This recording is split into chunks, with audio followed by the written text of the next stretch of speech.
What's going on, everybody? Welcome back to the channel, and in today's video we're going to be talking about the third and final season in Marvel's What If. And before we get too far into this video, I want to say a big thanks to all of you guys for taking the time out of your day to listen to my thoughts on Marvel's What If. I'm a few days late, but to be honest, in the world of everything going on with the holidays and the hustle and bustle that happens at the end of every year, I ended up getting sick, and the last few days I just wasn't feeling very well. I would have put out a very piss poor video if I would have tried to get a review out for you guys, and my voice would have sounded absolutely terrible. So I opted to just wait a few days to get my review out for this last season of Marvel's What If. But if you like reviews for shows like this, as well as early reviews for movies and TV shows, retrospective reviews, live streams, and the occasional vlog, well, you're in the right place and you should consider subscribing. But if you're a returning viewer, well, thank you so much for coming back.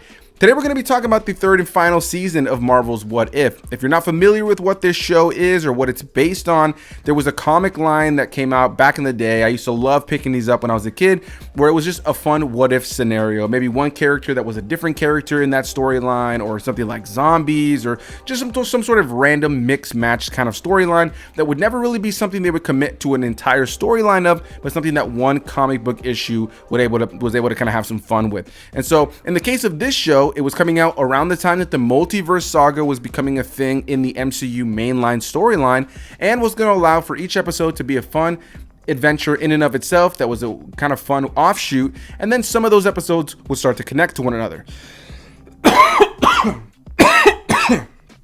Ugh.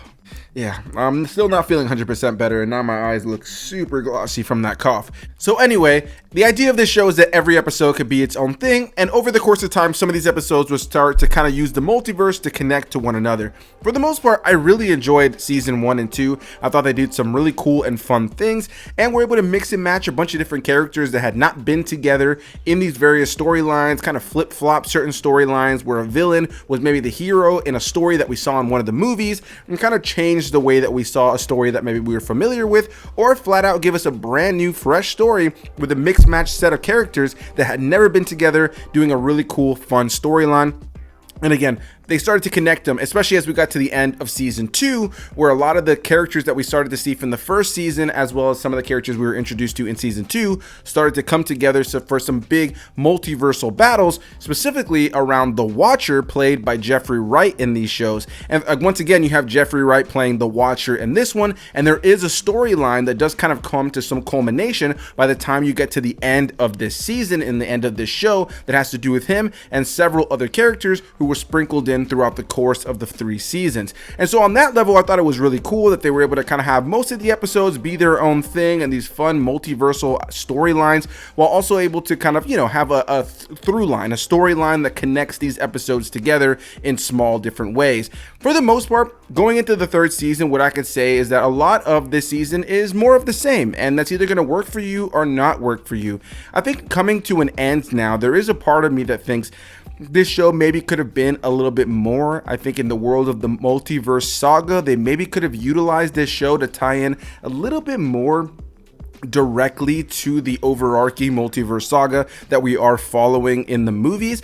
But it kind of fizzles out in a way where it feels like, okay, this was just a fun storyline on the side that doesn't really feel like it has any big ties to the overall MCU, but in and of itself was a fun watch. And that's my general thoughts about season 3 as well. I think for the most part, this is probably my least favorite season of the 3. I think there were some really solid episodes in here, but I do think this is a season that leaned a little bit more into the comedy and the silliness than it did fun, actual cool storytelling. And don't get me wrong, I think there are certain episodes in this season that were really fun and really cool and lent themselves to different genres and allowed them to do some really cool, fun things. The 1st and 2nd season definitely had their fair share of silly episodes that were not my favorite, or that leaned too heavy into the humor, that they weren't necessarily my favorite ones that I thought were the cool episodes when I left the season. But I felt that this season had a little bit more of that. But for the most part, at the end of every single episode, my wife and I, who I watched all of these episodes with, we looked looked at each other and we go, that was cute, or that was fun, or that was cool, or that was fun. That was pretty much our reaction to the end of all of the episodes. The last 2 episodes in this season are the ones that definitely lean the most into a overarching story, as I mentioned before, with everything going on with the Watcher and several other characters that we kind of followed throughout the course of all 3 seasons.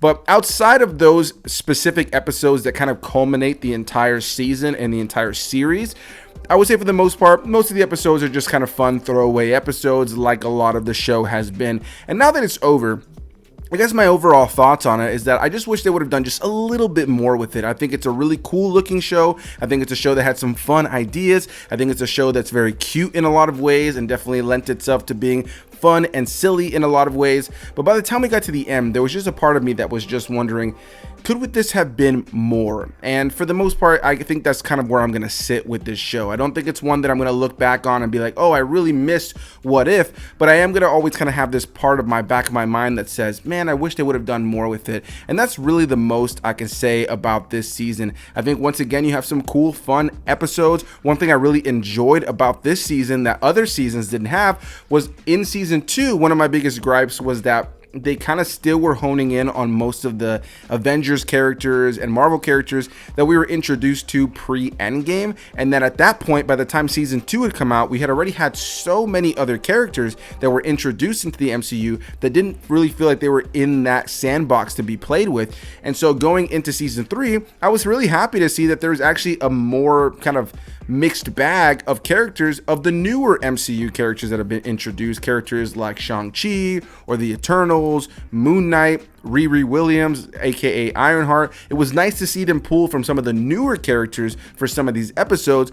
But on the flip side of that criticism, I also feel like they kind of went the complete opposite direction, where there's a ton of episodes that are primarily only the new Marvel characters, instead of a mix match of the characters that we know and love from pre-Endgame times and all the new characters that have come post-Endgame. I wish that they would have found more of a balance to have more characters together that we probably will never see together on screen, whereas in the case of this season, it felt like they were like, okay, people want to see the new characters in What If, and completely decided to move away from all the characters that we still loved and would have loved to have seen in this season, but they just don't have any screen time because for the most part, it's mostly relegated to the new characters, which again, it's fine. I don't mind that because I wanted to see the new characters integrated more. It just felt like then all the other Avengers characters that we loved from the earlier days were not really as heavily included. And it was that mixed match of the 2 eras that I really would have loved to have seen in these episodes together.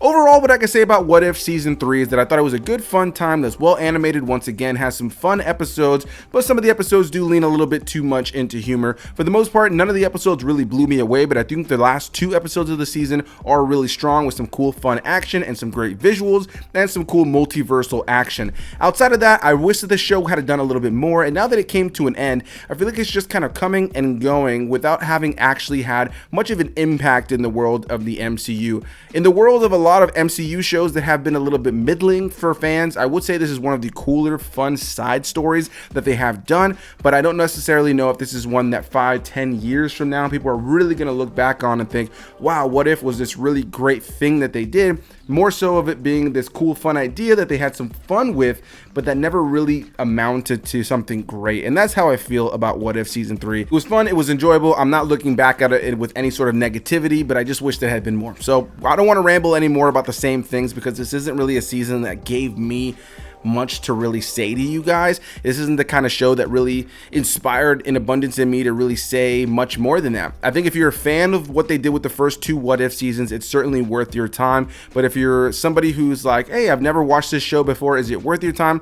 I would say watch maybe a few episodes of the first season, and if it catches your interest, you'll probably enjoy watching through all 3 seasons.